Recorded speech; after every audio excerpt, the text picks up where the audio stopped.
IPL 2024 സീസണിൽ fielding തടസ്സപ്പെടുത്തി എന്ന കാരണത്താൽ പുറത്തായി ചെന്നൈ സൂപ്പർ കിങ്സിന്റെ ഓൾറൗണ്ടർ രവീന്ദ്ര ജഡേജ. രാജസ്ഥാൻ റോയൽസ് ക്യാപ്റ്റനും വിക്കറ്റ് കീപ്പറുമായ സഞ്ജു സാംസന്റെ ത്രോ റണ്ണിനായുള്ള ഓട്ടത്തിനിടെ തടസ്സപ്പെടുത്തിയെന്ന് കാണിച്ചാണ് മൂന്നാം അമ്പയർ ഔട്ട് വിധിച്ചത്. ചെന്നൈ സൂപ്പർ കിങ്സ് ഇന്നിംഗ്സിലെ 16-ാം ഓവറിൽ ആവേശ് ഖാന്റെ 5-ാം പന്തിലായിരുന്നു നാടകീയമായ വിക്കറ്റ്. ഋതുരാജ് ഗെയ്ക്വാദിനൊപ്പം 2-ാം റണ്ണിനായി ശ്രമിക്കവേ നോൺ സ്ട്രൈക്ക് എൻഡിലേക്ക് രവീന്ദ്ര ജഡേജ തിരികെ ഓടുമ്പോൾ സഞ്ജു സാംസൺ ത്രോ എറിയുകയും പന്ത് ജഡേജയുടെ ദേഹത്ത് പതിക്കുകയും ചെയ്തു. ജഡേജ ഫീൽഡിംഗ് തടസ്സപ്പെടുത്തി എന്ന കാരണം ചൂണ്ടിക്കാട്ടി തൊട്ടുപിന്നാലെ രാജസ്ഥാൻ ക്യാപ്റ്റൻ കൂടിയായ സഞ്ജു വിക്കറ്റിനായി അപ്പീൽ ചെയ്തു. ഇതോടെ ഫീൽഡ് അമ്പയർമാർ മൂന്നാം അമ്പയറുടെ സഹായം തേടി.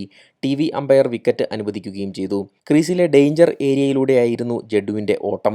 മാത്രമല്ല സഞ്ജുവിന്റെ ത്രോ പ്രതീക്ഷിച്ച് ജഡേജ ഓട്ടത്തിനിടെ ദിശ മാറ്റി വിക്കറ്റ് ആവാതിരിക്കാൻ ശ്രമിച്ചു എന്നും മൂന്നാം അമ്പയർ വിലയിരുത്തി എന്നാണ് മനസ്സിലാക്കേണ്ടത്. പിന്നാലെ ഈ വിക്കറ്റിനെ ചൊല്ലി സാമൂഹ്യ മാധ്യമങ്ങളിൽ വലിയ ചർച്ച ഉടലെടുക്കുകയും ചെയ്തു.